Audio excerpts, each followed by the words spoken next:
Hi, I'm Gary White for Central Kentucky Television. I'm here with Nelson County School Superintendent Anthony Orr. And as we sit here, again, it's another snow day. I'd rather be here in a shirt and tie and a jacket because school is in, but that's just not the case again. And the last time we talked, I think it was a snow day that we were here. So hopefully when we get together in April, it won't be a snow day.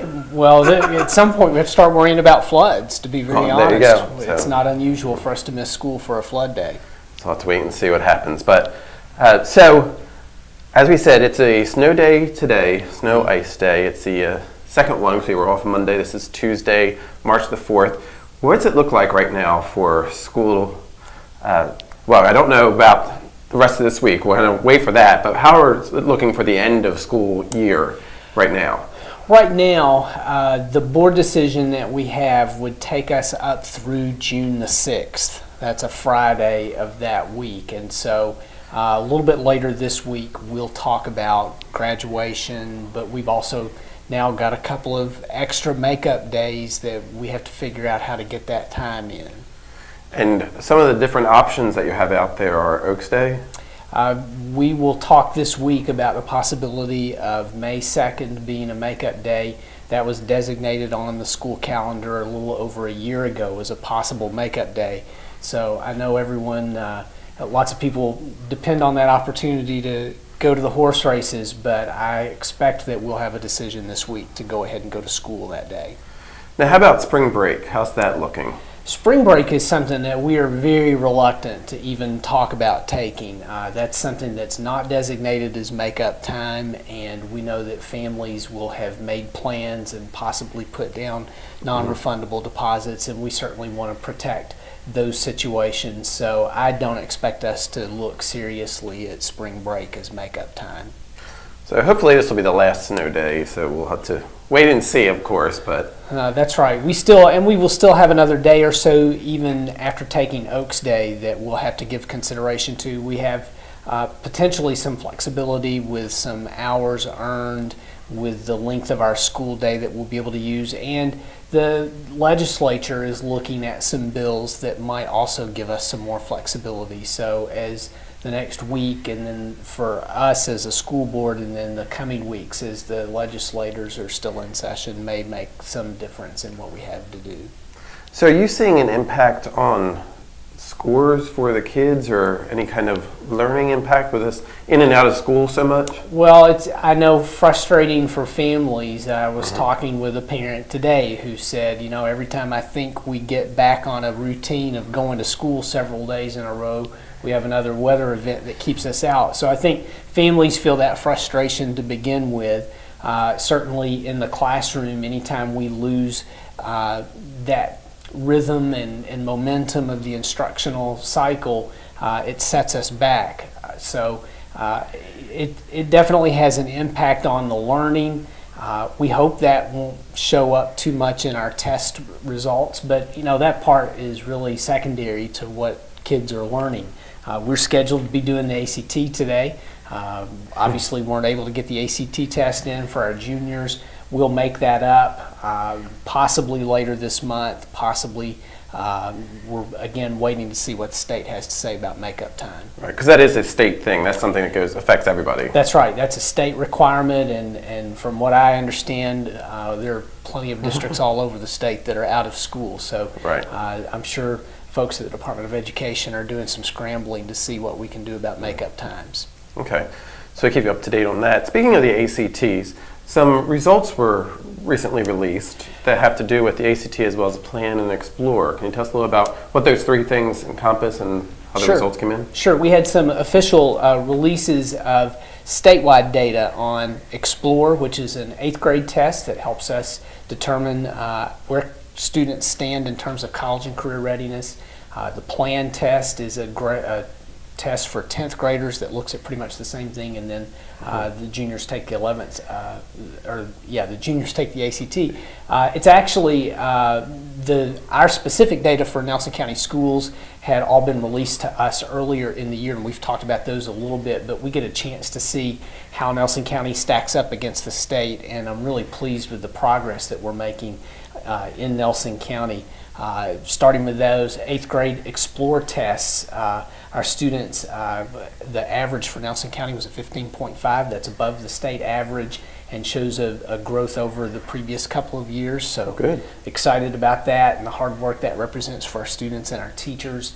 The plan test is the 10th grade test, and there again, the score was not as high. The average score for us was not as high as it had been the prior year, but again, the overall trend for us is very good, above the state average, or excuse me, for the plan we're right at the state average, and really trending upward. And as I think about how our students are getting accustomed and our staff are getting accustomed to things that we're doing, I think we're on the steepest part of the growth curve. So I expect to see better things for us with the plan next year. Similarly with the ACT, we had really strong scores there. The district averaged a 19.1 on the ACT. It's just a fraction below the state average, but again, the growth curve is really steep where we are, and I expect to see better things yet to come. Okay, super. So it looks like we're going in the right direction. Absolutely, really excited to see that for our kids. It says a lot about the work that's going on in the district, but it says a lot as well about the potential that our kids have to be successful when they go on to post-secondary, whether it's a technical program, a community college, or a four-year university. Those scores indicate that our kids are better and better prepared all the time for success when they get there. Speaking of preparation, recently I was at Nelson County High School for an Operation Preparation program that they had there. I know there's one scheduled for Thomas Nelson High School as well, right?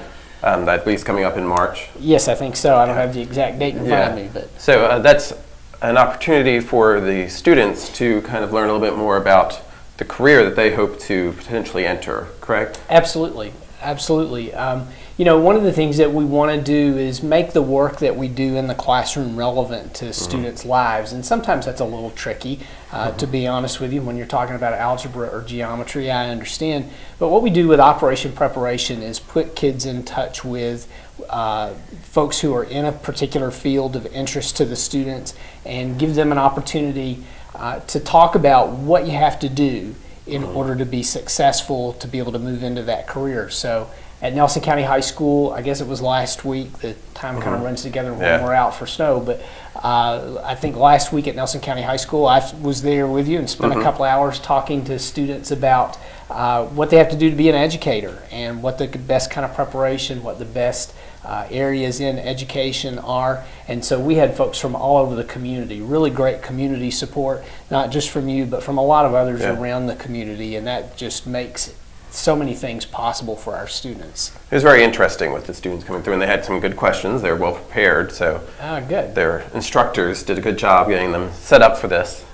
Well, we have we really have a lot of tools in place for students, and I've mentioned this before, but one thing I'll always come back to is something called the ILP, the Individual Learning Plan, that students begin working with when they're in the 6th grade, and it's a great tool that parents, if they will, can look over the shoulder of their student as they actually take a look at what's in the ILP, but it helps students to align the things that they enjoy doing with the coursework that they feel competent at, and get ready for the coursework that they need in the future in order to move into those career pathways. I know for me, when I was in high school, I had a teacher tell me the only way I'd be an engineer is if I learned how to drive a train.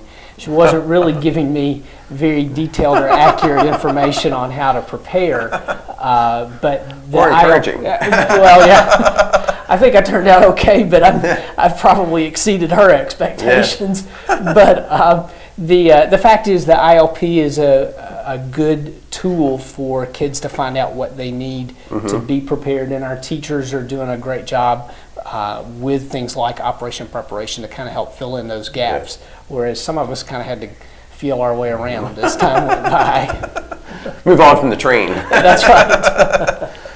Well, again, I'm talking with Nelson County School Superintendent Anthony Orr, and with the schools being out a lot with weather, that's kind of the big story, I guess, right? Unfortunately, it's difficult for us to get traction on anything else if we can't get traction on the roads.